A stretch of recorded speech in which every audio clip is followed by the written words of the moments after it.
以色列那个本古里安机场不是关了吗？北边的海法码头可就炸了锅了。以色列人乌泱乌泱的往船上挤，奔着260公里外的塞浦路斯就跑啊。有的人一踏上塞浦路斯的土地，扑通一声就跪下来亲啊，那架势跟亲自己老家似的。这1946年8月到1949年2月，英国人觉着呢，跑到巴勒斯坦的犹太人有点太多了，就把很多非法的犹太移民船拦截下来，强制转运到260公里外的塞浦路斯岛上去。英国人呢，在塞浦路斯建了12座集中营式的设施，主要分布在卡罗拉斯、德凯利亚和夏克拉3个地方，用带刺的铁丝网实施封闭式管理。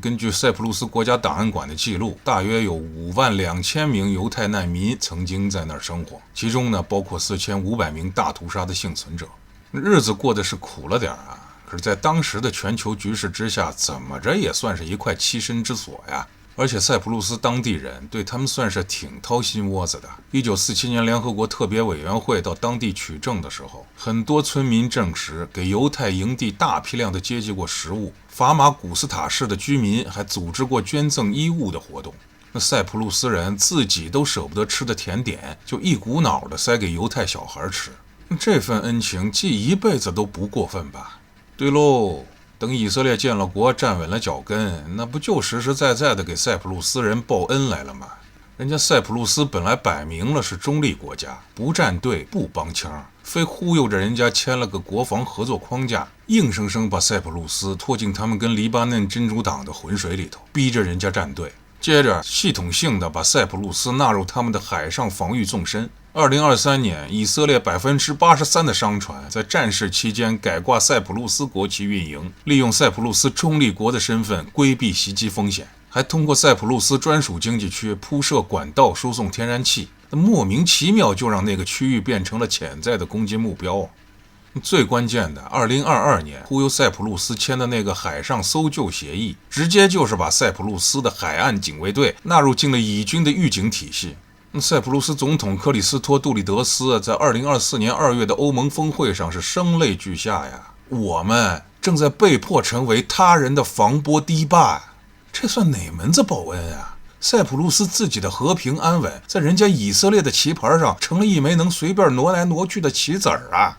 最让人膈应的你知道是什么吗？就最近几年以色列的主流媒体，比如国土报和耶路撒冷邮报，脸不红心不跳啊，公然把塞浦路斯叫做犹太人失落的殖民地，还鼓动以色列人过去定居。那意思摆明了，这地儿该是我们的，毫不掩饰地把一个独立主权国家降格为某种应得的历史资产。这他妈不是对塞浦路斯的国家尊严跟主权公然的蔑视吗？真是滴水恩涌全报啊！这2年塞浦路斯这么个岛国上要建立犹太人定居点的风声是甚嚣尘上，可你历史书都翻烂了，也没写过犹太人祖上在塞浦路斯有宅基地呀。这失落的殖民地的帽子是怎么扣上去的呀？啊，谁被拉杠了？他偏蹭个老了啊！回头想想，当年塞浦路斯人递出来的那块甜点，那份真心实意的善良，现在看着真叫人心凉啊！你落难了，我管你吃住，现在你翅膀硬了，反过来算计我的地盘和安稳啊！因为大恩大德结成的友谊跟情谊，成了索要地盘捞取战略好处的借口了。